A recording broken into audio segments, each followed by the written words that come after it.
Good afternoon, everyone. Welcome to GTMF Backstage Pass, our weekly time to connect with our festival musicians, with our Jackson Hole community, and with our friends and fans out there in the world. My name is Jerry Ho. I am the associate conductor for the Grand Teton Music Festival, and this would have been my fourth year coming to the festival. And I'm happy to be co-hosting this wonderful show with my dear friends, Eva Cappelletti-Chow and Mike Richards. How's it going? It's good to be here.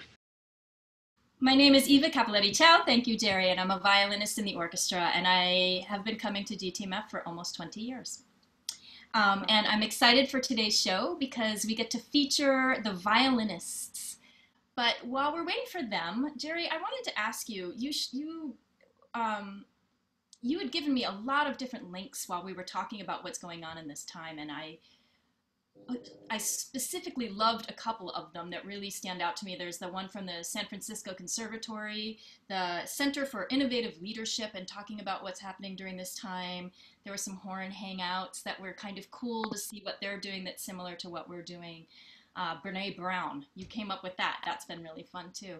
I'm wondering for you, what have you been doing? What projects have you been involved in or watching or inspired by during this time? Well, a lot of the things, when we had our initial conversation about just trying to connect with our fellow musicians, with friends, and sort of in this time of disconnection, I've been always looking to see what other people have been doing, and those things that I had sent to you have been very meaningful to me. I started listening to Brene Brown basically right when she started her podcast because I was watching the TED Talk that she gave and was talking about connection and such, and she was just starting that, and so I've been following that on a weekly basis, and then as we sort of progressed, just looking at what other musicians were doing, and there's been so much going on. I mean, a lot of musicians are having conversations like this.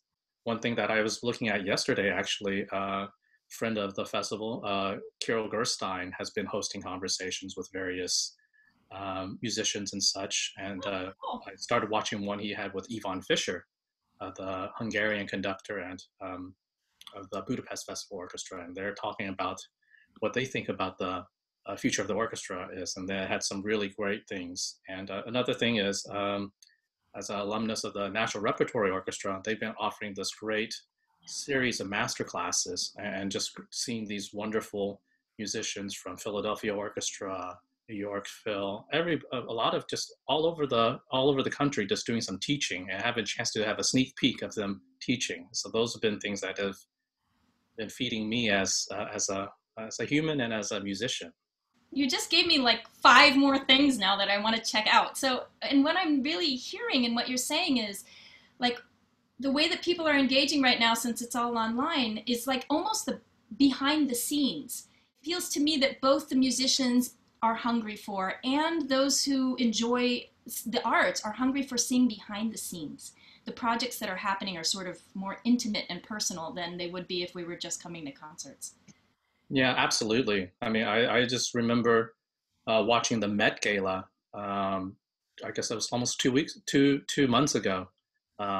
And it was just seeing all these famous singers that you see on stage at whether it's at the Metropolitan Opera or opera houses around the world, and then you just see them singing from their homes, and you get a little peek into their everyday lives. And I think it's wonderful, all these fellow musicians that we maybe know by name but don't know personally, and it definitely humanizes everybody in a way. And I think it's wonderful for our audiences, our public, the whole community, right? Us as well as our audience. With each other. And I know that throughout these times that we've had with each other on GTMF Backstage Pass, we've learned wonderful things about our fellow musicians. Absolutely.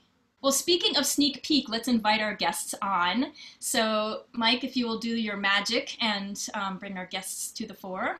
Welcome, everybody. I'm so glad to see your faces. I'm going to ask you guys to introduce yourselves, and we'll go around, and I think I'll just tell you which is which according to where you are on my screen. And I'll just ask you to say your name, how many years that you've been coming to the festival, and where you are now, what orchestras you play in, that sort of thing. And we'll get started that way. So Chris, you're first on my screen. Hello, everyone. I'm Chris Pulgram, or Christopher Pulgram. I like both. I play in the Atlanta Symphony Orchestra, and I feel pretty new at the Tetons. I've only been there a couple of years, but I've known Eva maybe we played at a festival together over 20 years ago. So it's great to see some of my dear friends now in a new festival to me. Perfect. Anne-Marie, you're next on my screen. Hi, well, my name is Anne-Marie Terranova. I play in the Naples Philharmonic in Naples, Florida. And this summer would have been, I think, my 21st summer at the Tetons. So I really miss connecting with everyone and seeing everyone. So it feels like part of my home is gone. Yeah. But it's great to see you guys. Scott.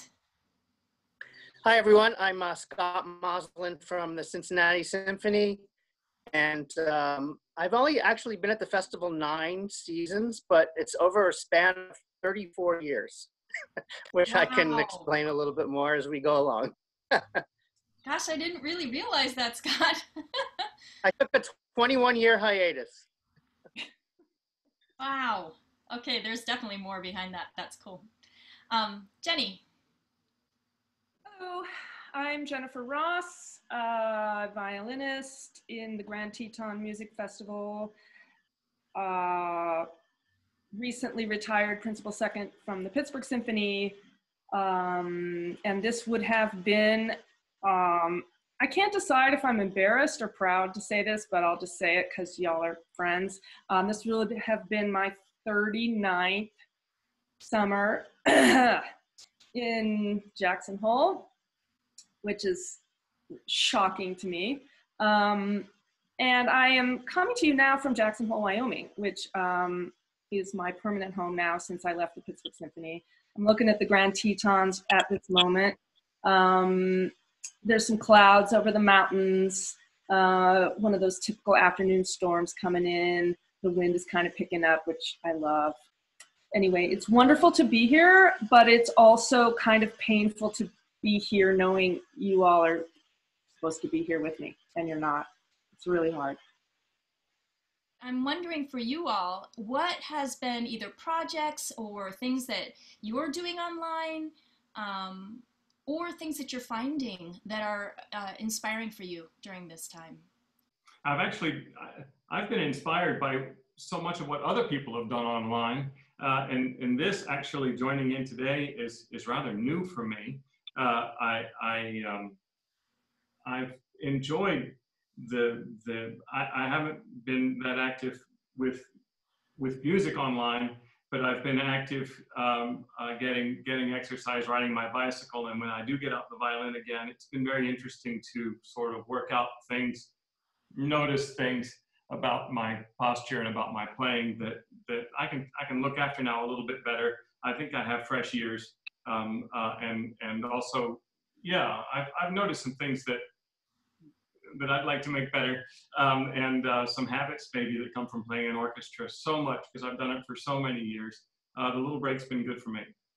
But I miss it. Gosh, I miss it. I mean, I try and say that it's good for me, but I miss the challenge, and I like to practice when I'm used to practicing when I really have to, when there's a concert coming up, and it's harder to get started. Anybody else find that the practicing, because now it's not outside of us based, has changed? Or I was going to say, I've been fortunate. Cincinnati Symphony did a live stream on July 4th. We had 33 members of the orchestra on stage, socially distanced, and we did a live stream on our website and Facebook page. Wow, it is really interesting how the different orchestras are coming at this. And so some people are like, you know, I'm not going to see the stage for another 5 months, and other orchestras that are figuring things out. Scott, I know one of the things that you have done live stream is to play with your daughter. Do you want to speak a little bit to that? I have an 8-year-old daughter that's playing violin and piano, actually. for Cincinnati Hospice. We played a duets, and then we decided, since it was right before Father's Day, we repeated for all of our friends on Facebook, and a little clip from that. Yeah, I would love to share it. Mike, is that something that we can share with this audience? The clip of Scott and his daughter playing duets for hospice.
That is so beautiful.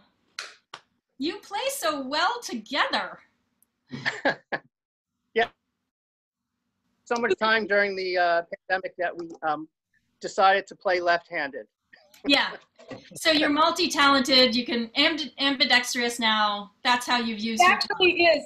I know this to be true. I've known Scott for a very, very long time. He writes with one hand and bowls with the other, or something like that, or ping pong with one, or yeah, he is actually ambidextrous. I'd like to know who her teacher is. Not me. So glad to hear you say that.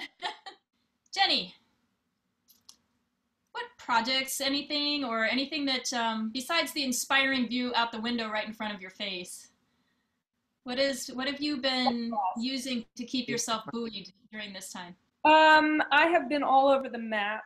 I have kept myself disciplined for 1 month and then completely unmotivated the next. I feel optimistic at times. I feel incredibly sad and in despair other times. The projects I have are, although they are projects, they're not entirely musically satisfying. One of the weirdest things I've ever done in my life was to back up Leslie Odom Jr. on a song that he sang for the NFL draft. The group that I play with, the Pro Musica Chamber Orchestra, which I love and I play with every month in Columbus, Ohio, they have a relationship with Leslie Odom Jr. people, and he wanted a string backup, or I think there was a horn player as well. And so they called the orchestra and they had the principals come and, or not come, we recorded them. We got a click track, but actually we got a tape of him singing it so we could actually accompany him, which made it much easier than using a click track. So that was, and then, you know, it was on the NFL draft. It was like the last song he sang. Cool. So that was the weirdest thing I've ever done. One of the most satisfying things was something very much like Eva and Jerry are doing now. I hosted a series of interviews for the National Orchestral Institute. I interviewed the concertmaster of the Berlin Philharmonic, Noah Bendix-Bogley, who's a great friend of mine. I interviewed Manfred Honeck, music director of the Pittsburgh Symphony. I interviewed Michael Stern, and I interviewed Alex Carr, who's concertmaster of Dallas and also teaches at IU, and Ilya Finkelstein, who's the principal cello in Cincinnati. We laughed a lot. I got to ask each of them some fun kind of rapid fire questions, which I think got a lot of laughs. And that was really, really fun for me to connect with those people, especially to see Manfred and Noah, again, my colleagues from Pittsburgh that I hadn't seen in a few years, and to get together and just talk for an hour. It was a dream come true for me, and I got to ask them some questions I'd always wanted to ask. Oh, And that's awesome. that was really, really fun. So that was the up part. And the down part is that as much as I love seeing your faces in 2 dimensions, I'd really rather see y'all here.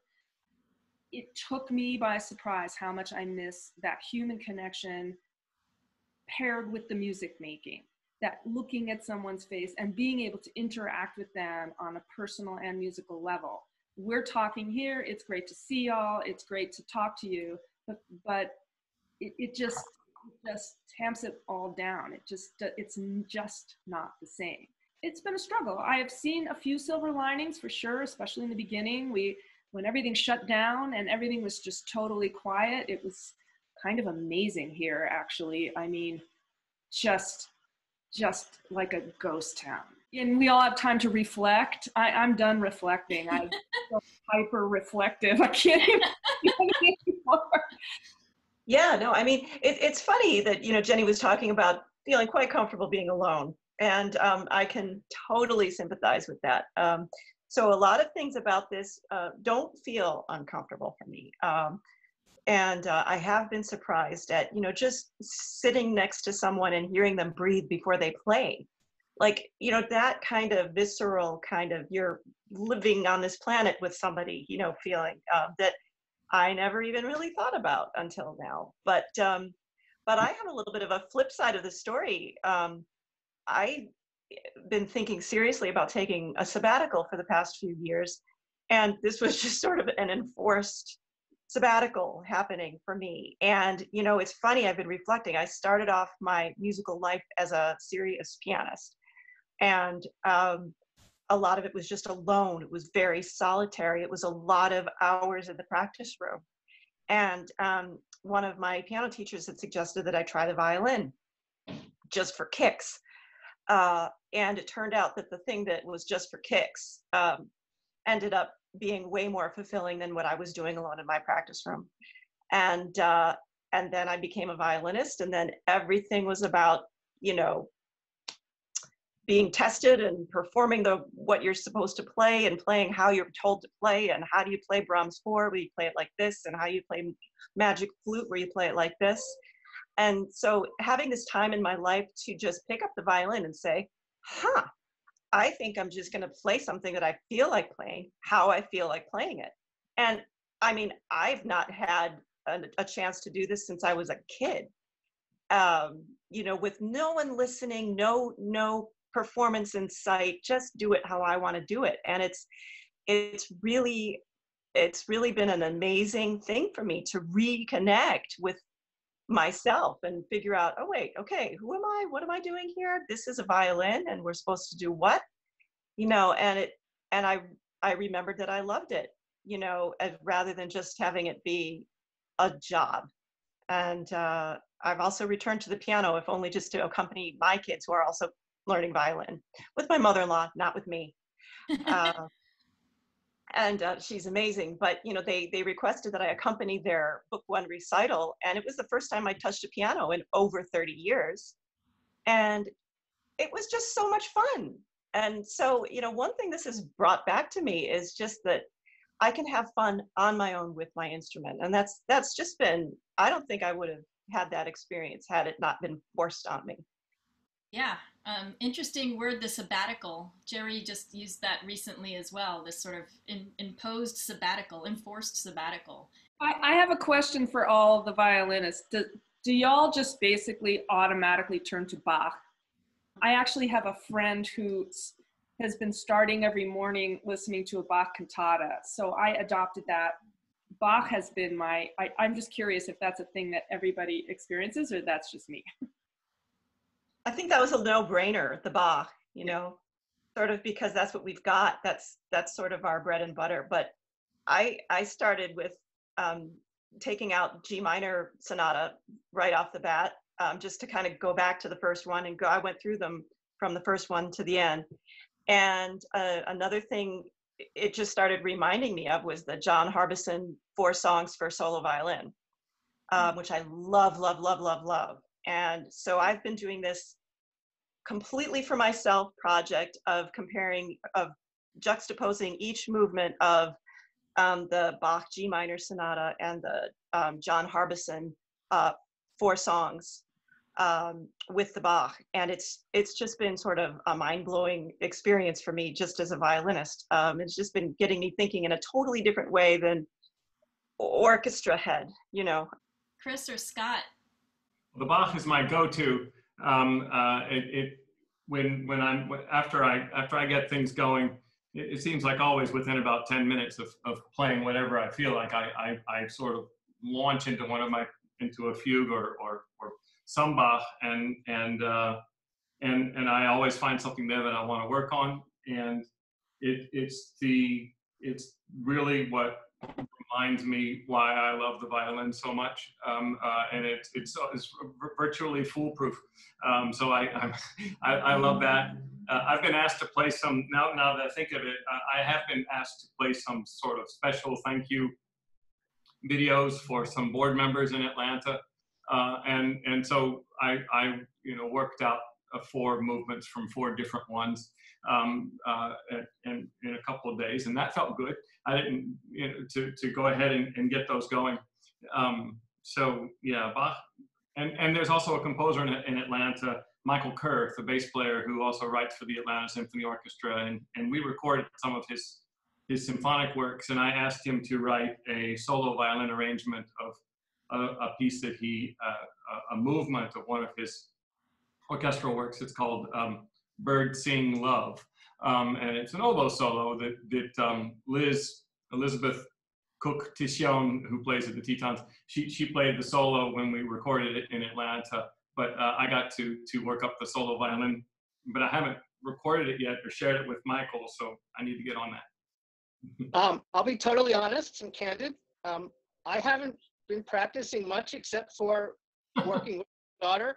I have a whole other, I can call it a career, another passion outside of classical music that I've been able to do more full time since this has all started. So I've been working very, very hard on that with my wife. We have a network marketing business together that we've been doing for 18 years. So that's been my full time.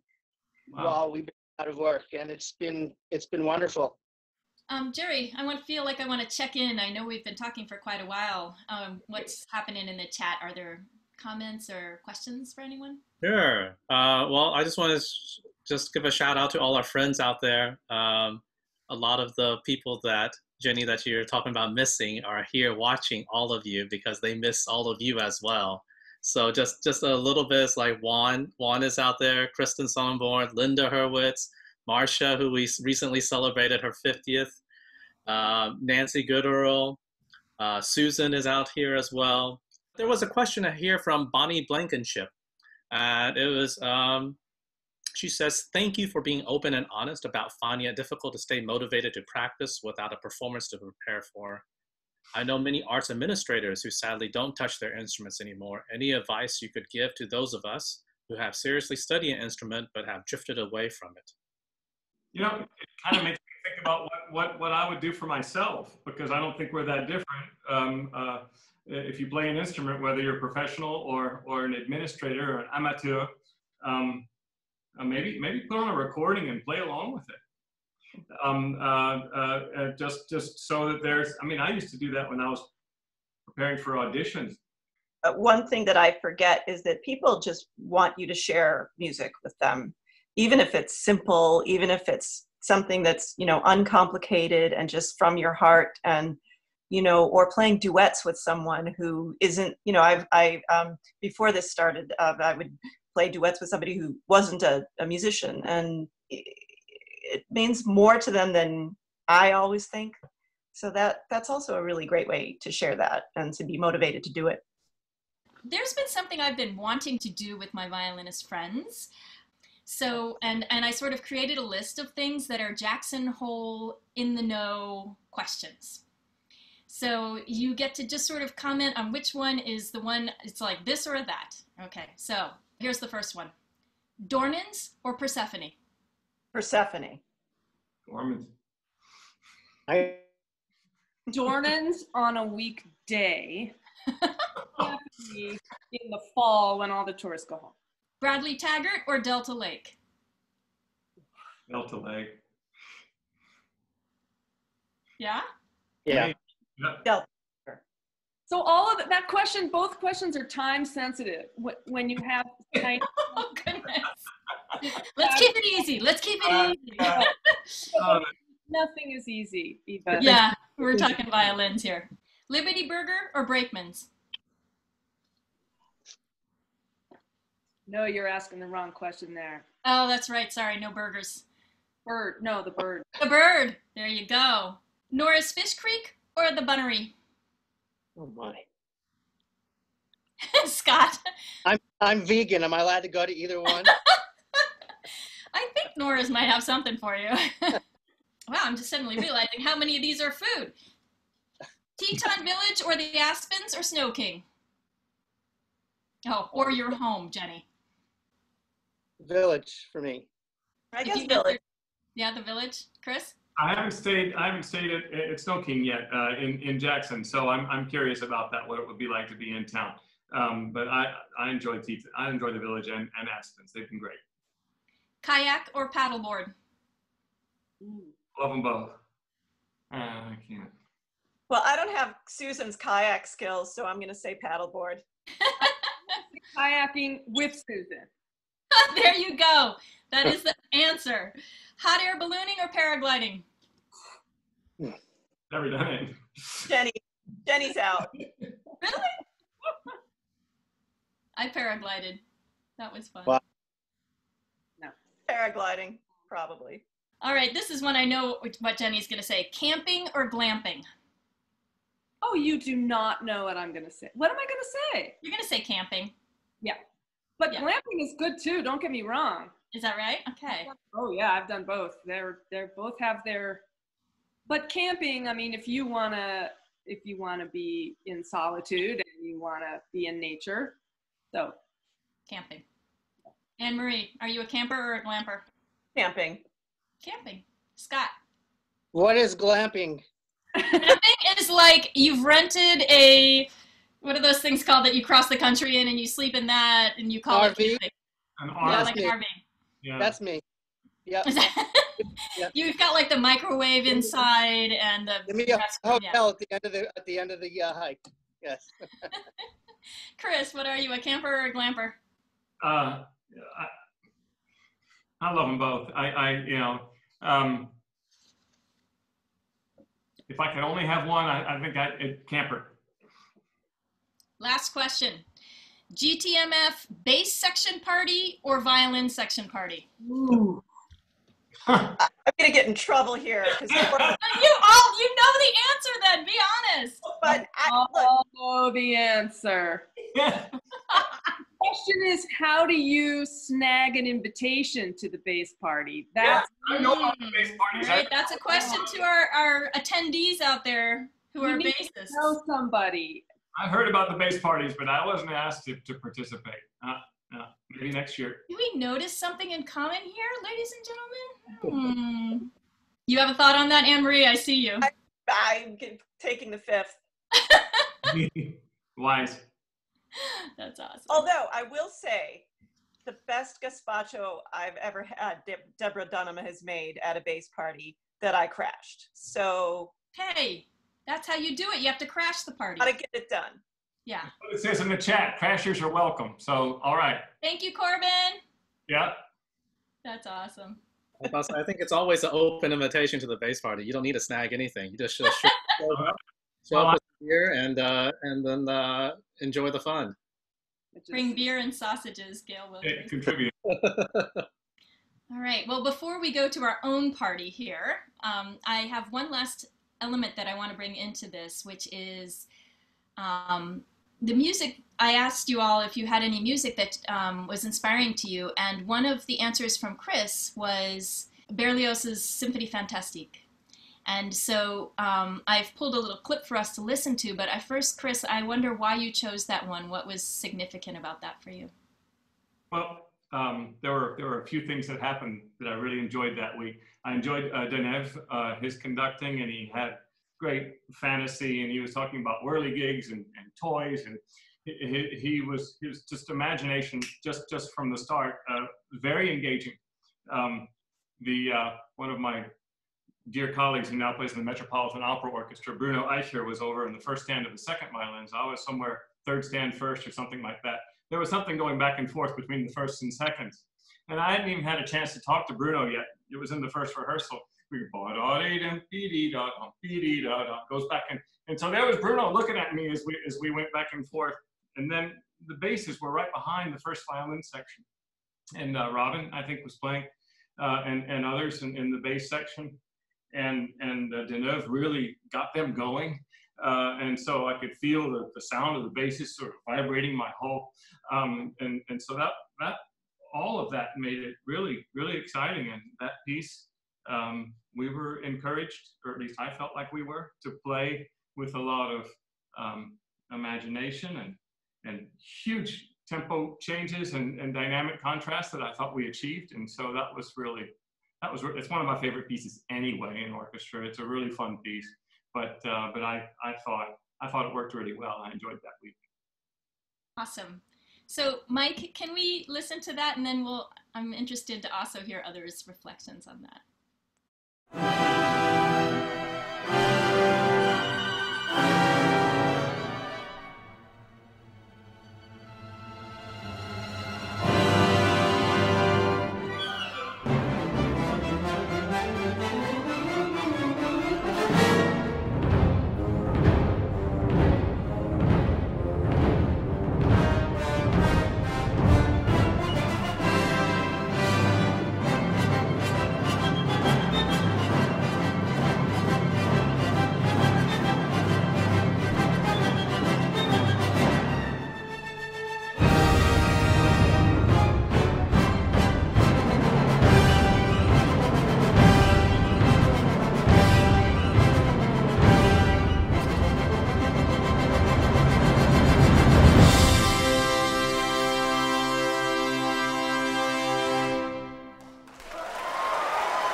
Stinking fun. Fun to be able to turn down the volume Not try to stick both plugs in before that all hits. Plugs in. I think I've played that piece more than any other orchestral repertoire in my life. Every 21-day tour I've ever been on. I mean, and so when I hear it, it's almost like, and again, I love music, I really do. But when I hear that, it's almost like that teacher on the Charlie Brown cartoons that go, wah, wah, wah. I don't really hear it as music anymore. Does anybody else want to speak to that? We were supposed to take that on tour in November to Europe, which just got canceled yesterday. So right. That made me remember that I was really looking forward to that tour. And now who knows when we can go back overseas. What's interesting is what the different reaction we all have. I mean, you know, you'll say, oh, I love this piece so much. And my husband, for instance, will say, oh, I hate that piece. And I'll say, I hate that piece. And I'll say, I'll love that piece. And I mean, that's what's so cool about doing what we do, is that it's even going to hit us a different way every time we play it. You know, so I'm a little bit with Jenny on this one, that I think I'd probably rather play it than listen to it. But when I hear it, I remember where I was the last time I played it, when you're talking about that Tetons experience there. And, you know, the amazing thing about GTMF is that I always have such good memories around the stuff that we played there, that I remember where I went hiking that day. And I remember, you know, who we hung out with after the concert. And, you know, it's just like happy memories that accompany all this stuff. And so it's just sort of layers of stuff. It's like, well, you know, you have baggage with a piece, but then you went hiking that day and it made you feel better about playing. And then I sat with, you know, Eva, and we had fun. And you know, it's a beautiful thing what we do, but it's, you know, it's definitely multifaceted. Yeah. That's so cool. And did we actually sit together on that one? I remember sitting with someone else who shall remain nameless, who was trying to tell me how to fix my forearm. So, you know, it's funny, like, Oh, you know, sorry. well, yeah. It was Jenny. No, it wasn't Jenny. I was thinking, please don't say me, please, please. Just having, you know, remembering Jenny turn around and say, you know, and then, you know, during rehearsal, and you're thinking, oh God, what did I do? And she'll, you know, it's gonna be okay. And then I'll never forget that. Like there was some sort of like, you know, cacophonous disaster happening at some point. As I used to say to my stand partner in Pittsburgh, it's only music. That might be a nice place to take this conversation over to the Spur. So I would love to thank all of you for giving us your time, your precious time, and your honest answers to these questions and willingness to engage in this conversation. So thank you so much for being here. Do not go away, because we will hop over and allow other people who I'm sure would love to see you and talk to you as well next. And thank you, Jerry. Thank you, Mike, for all of your tech work back there. You made it happen so smoothly. Thank you, Jerry and Eva and Mike, for doing this. Really fun. Yeah, thanks so much.